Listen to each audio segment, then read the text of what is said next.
August 13th, Daily Devotional from the Heart by Ellen G. White. Jesus was from Nazareth.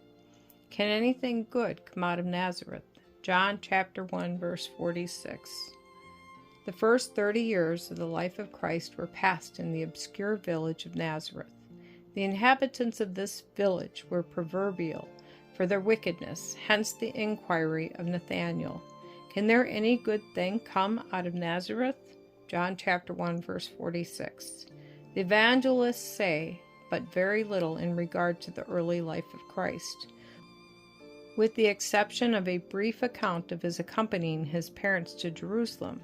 We have the simple statement only, "And the child grew and waxed strong in spirit, filled with wisdom, and the grace of God was upon him." Luke chapter 2, verse 40.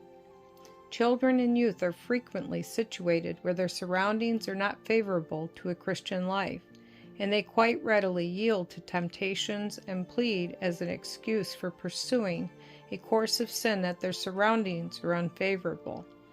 Christ placed his feet in the most uneven path that children and youth will ever be called to travel. He did not have allotted to him a life of influence and indolence. His parents were poor and dependent upon their daily toil for sustenance. Therefore, the life of Christ was one of poverty, self-denial, and privation. He shared with his parents their life of diligent industry.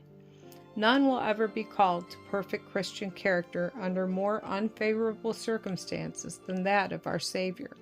The fact that Christ lived 30 years in Nazareth, from which many thought it a wonder if any good thing could come, is a rebuke to the youth who consider that their religious character must conform to circumstances.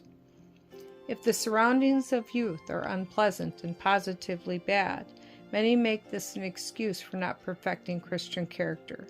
The example of Christ would rebuke the idea that his followers are dependent upon place, fortune, or prosperity in order to live blameless lives. Christ would teach them that their faithfulness would make any place or position where the providence of God called them honorable and however humble. In the trials and privations of which so many youth complain, Christ endured without murmuring, and this discipline is the very experience the youth need, with which give firmness to their character and make them like Christ, strong in spirit to resist temptation. Through daily prayer to God, they will have wisdom and grace from him to bear the conflicts and stern realities of life and come off victorious.